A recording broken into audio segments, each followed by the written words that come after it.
All right, guys. I wanted to. I think one of the second video I did on this channel was talking about these prison genre YouTubers, and there were some comments made about how it's different on the East Coast versus the West Coast in terms of the gang politics, racial politics.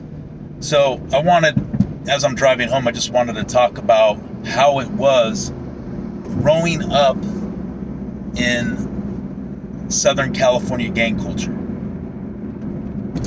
So I was born in 1974. So much of my formative years were in the 80s. The late 70s all the way through the probably I would say mid 90s. Okay, because by 1995, I was expecting my first child, who was born in 1995, and I'm a compartmentalization type of person. So when something like that happens, where I'm gonna have a kid, like all the other stuff I did, the gang life, whatever it was, that I just forgot about that instantly. That's just how I am. It was easy for me for that stuff to mean nothing anymore. Okay, so I want to just talk about how it is to grow up in Southern California gang culture. For those in the Midwest, the East Coast, that can't relate because they didn't grow up there, just like I probably can't relate to what happened out there. I lived in the East Coast for like a year and a half in Miami Beach and New York City for a year. About half a year in Miami Beach and then New York City for a year. Okay, so I want to talk about that, like what it was like to grow up in Southern California gang culture. Because for me growing up in it, it was just like, I don't know, I thought it was like that everywhere growing up. I thought, everywhere had gangs, everywhere had, Crips and Bloods and what we call cholos. For those of you who aren't from California, the term cholo, it's just like a Mexican Chicano gang member. Okay, so my family's from La Puente, California, which is a blue-collar working-class neighborhood in the San Gabriel Valley section of Los Angeles County, the east side of Los Angeles County. Okay, so for those of you who don't know much about the geography of Los Angeles, we have Los Angeles County, with the city of Los Angeles being the seat of the county, obviously, and the city of Los Angeles includes what you guys would hear about in the movie South Central, Boyle Heights. And Boyle Heights is famous because it's like, it's featured in the movie Colors. It's basically the home base of like Chicano culture in Los Angeles, the root of it. And it's like, it's kind of a part of East LA, but different than East LA. It's on the east side of the city. And so you have the city of South Central. Watts is part of the city of Los Angeles, and that's the city of LA. West LA, the San Fernando Valley, that's all LA, right? Then you have Compton, which is on the southeast section, but it's its own city. It's another blue-collar working-class neighborhood. And Inglewood is on the west side of the city. It's again, these are all suburbs that I'm mentioning: Compton, Inglewood, La Puente. So I'm going to talk about where I grew up, and to you get kind of a feel as to how I view these things. The prison genre, all that stuff.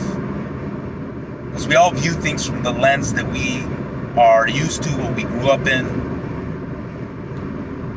So I grew up in the San Gabriel Valley. And the San Gabriel Valley is what it is. It's a valley, and it's anybody who's been to LA knows that unlike a lot of other cities that I visited, when you leave the city limits of Los Angeles, you just have tons of cities, boom, boom, boom. You go from one city to another, you're driving, and I've driven across country. What I've noticed about other cities is, even big cities, is you have the city, and then you'll have a certain amount of suburbs, and then right away you get into farmland or country. Not like that in LA. LA is just nothing but cities after city after city after city. It's just so the county of Los Angeles is just super, super vast, right? So I live in the San Gabriel Valley section of Los Angeles County on the east side of the county, and in a city called La Puente, California. And in La Puente, California, for decades, there were Chicano street gangs. By the way, for those of you who don't know, the Chicano street gangs predated the black street gangs here in Los Angeles. Okay, so they've been around at least since the 20s, from what I understand. And growing up in La Puente, there were a few gangs that were traditionally known. When you think of La Puente, that city, the gang that comes to mind is Puente 13. And Puente 13 has a lot of cliques: Dial Boulevard, Ballista Street, Perth Street, Rama Street, Barrio Puente, Eastside Puente,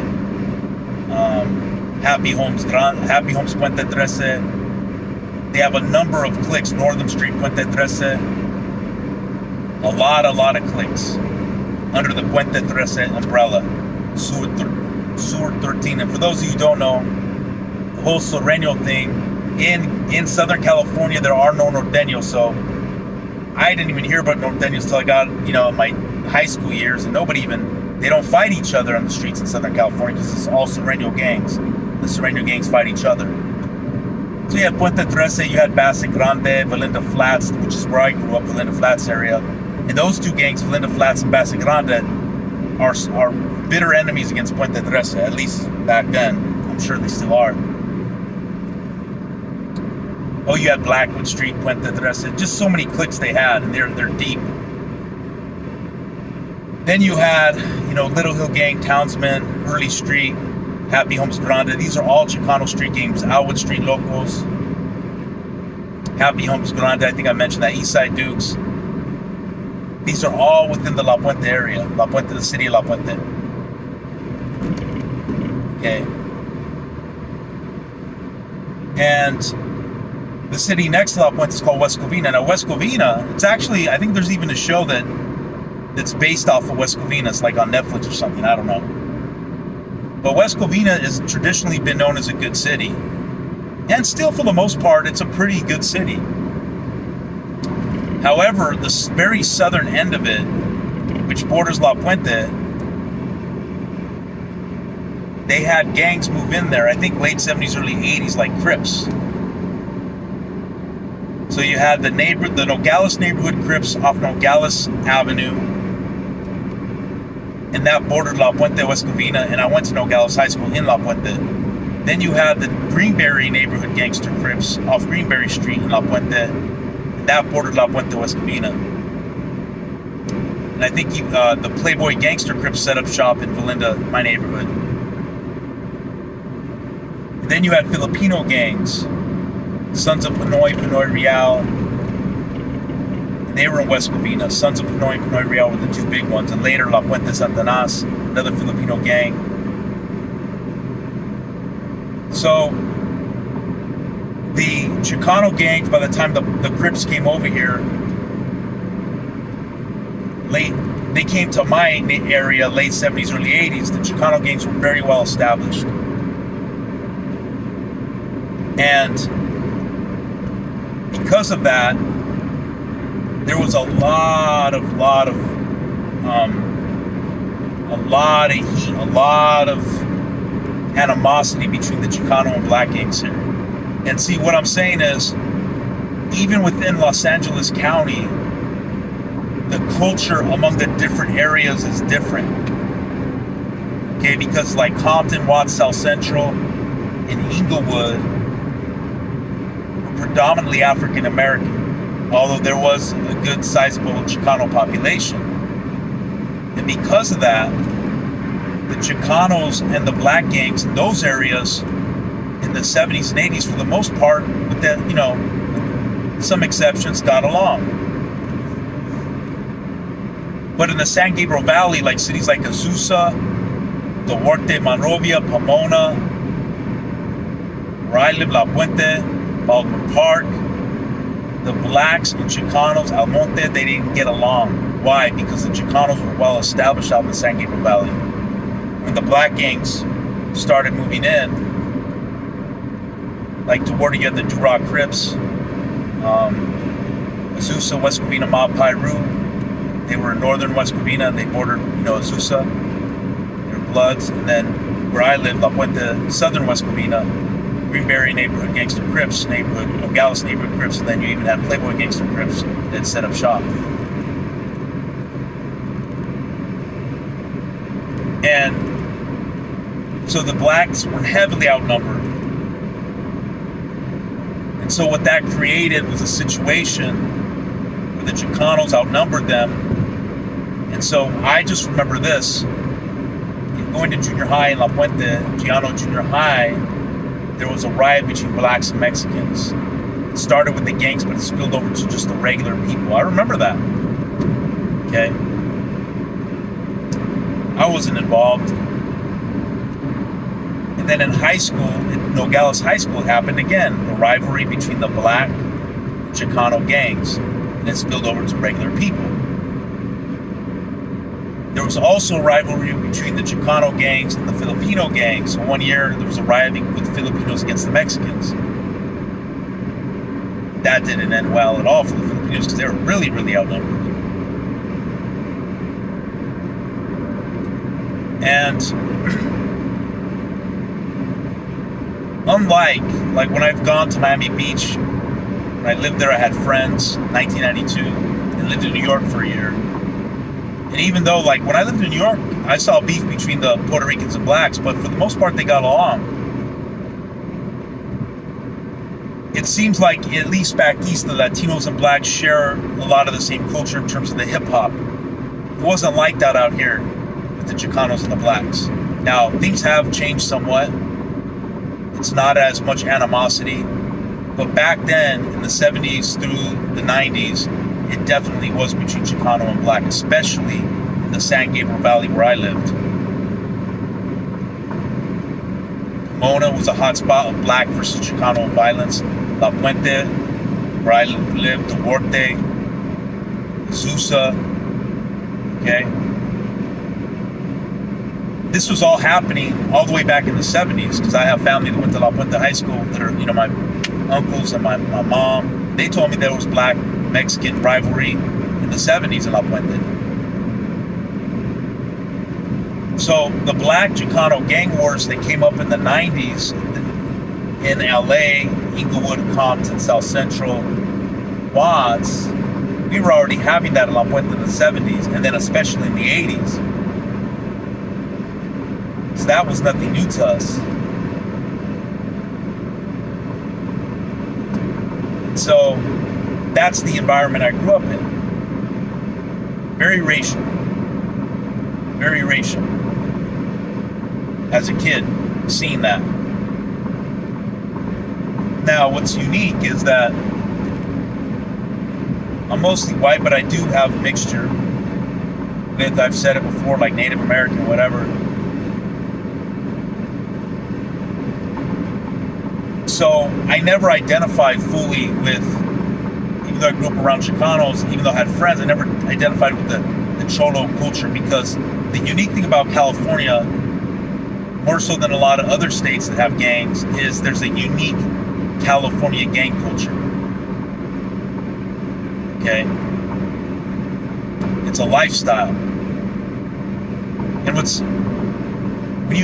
someone from back east that maybe grew up in a hood or whatever, they come to California or Los Angeles and they see the neighborhoods, they say, well, it's not so bad here because, LA is not like the East Coast or even the Midwest, where they don't have really real old neighborhoods that are dilapidated.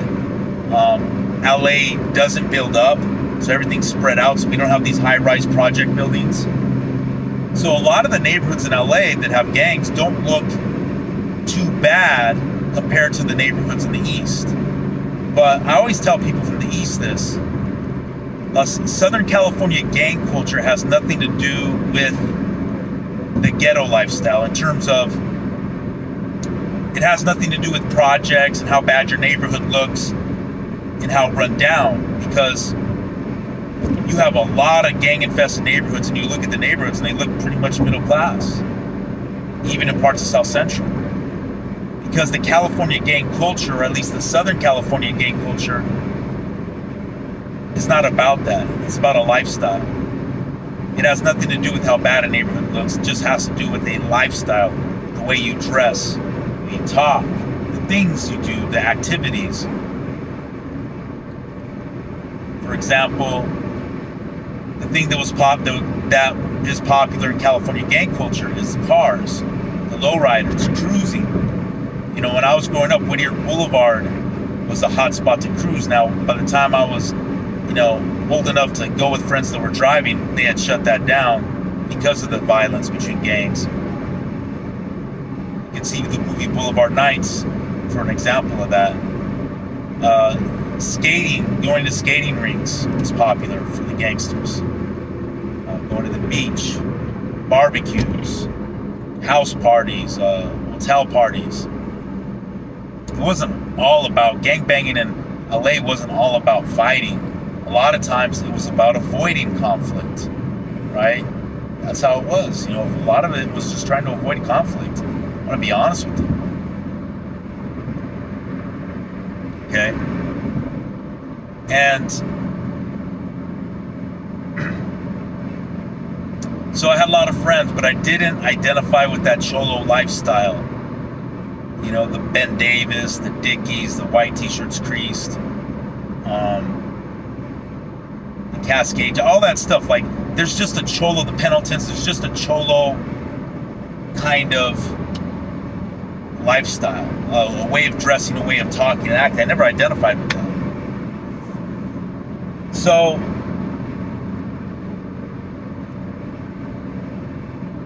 because I liked hip-hop, I did my little breakdancing thing when I was younger, when it got real popular out here in the early 80s. And I liked hip-hop, whereas the cholo culture, the Chicano gang culture, was they listened to oldies, right? So I identified more with the hip-hop culture, and then it just happened to be, I met people in my freshman year of high school that were from a black gang, traditionally known as a black gang. But in this clique that I met, they weren't all black. One of the main guys was a white dude. You had a couple Samoans, a couple Chicanos, and of course blacks. And started hanging out with them. Now, just for those of you guys from back east, if you are a Chicano or Spanish or whatever, or you're even white, like I said, I'm white Spanish, whatever you want to call it, mostly white, but like I said, I'm mixed. If you join the gang of another race, you're putting a target on your back. Especially if you look Hispanic or Latino, whatever it is, you're putting a target on your back. Because in LA, it is looked at, if you join the race gang of another race, it's looked at disrespecting your own race. That's how it's viewed. So the target on your back is not only coming from the rival members of that black clique. Say if you join a blood gang, first of all, if you join a blood gang at that time in the 70s through the 90s, that is really a target on your back, because the Bloods, like I said before, you could not pay someone to join the Bloods back then in LA in the 70s through the 90s. They're outnumbered at least 4-1 by the Crips. So you're going to have those enemies. If you're Mexican, white, you join a Crip gang, you're going to have your enemies that are Bloods and a lot of other Crips, because Crips in the 70s through the 90s in LA, Crips fought Crips all the time. Bloods never fought Bloods back then. That's why it's strange to hear about Blood and Sets fighting each other. And so if you join a Blood gang, you're going to have the Crips as your enemies.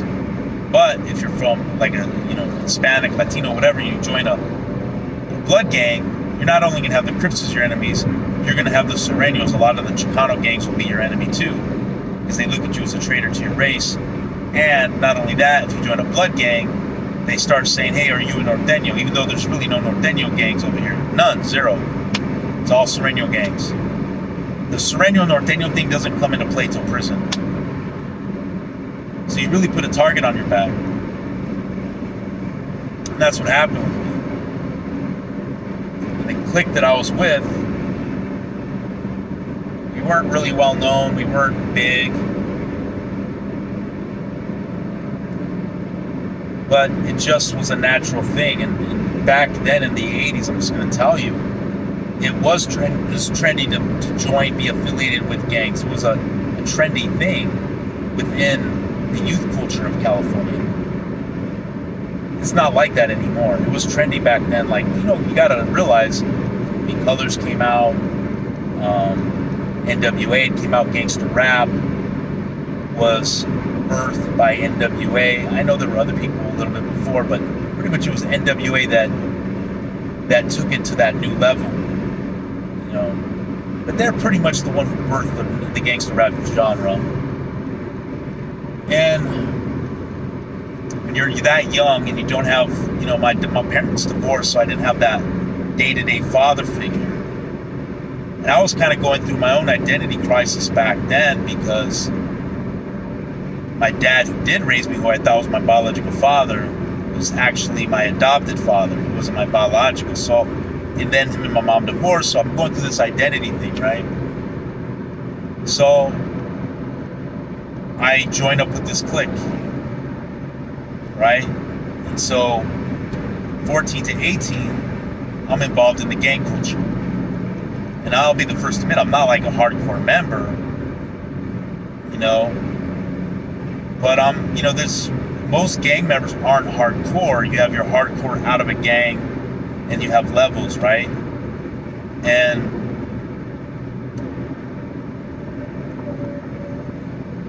this is how I'm living for my high school days.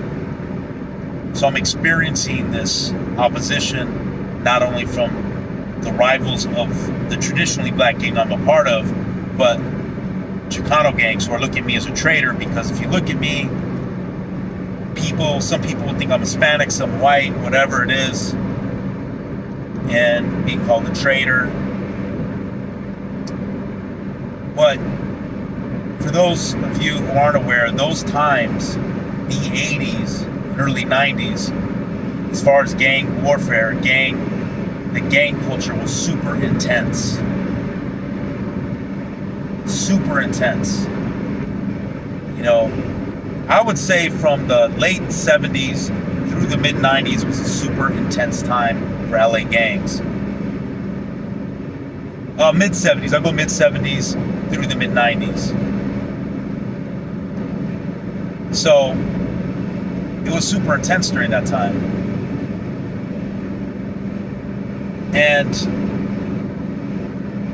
But the racial politics are real in California, especially Southern California. And so I'm getting a lot of heat because of that, because I'm joined with traditionally a black clique.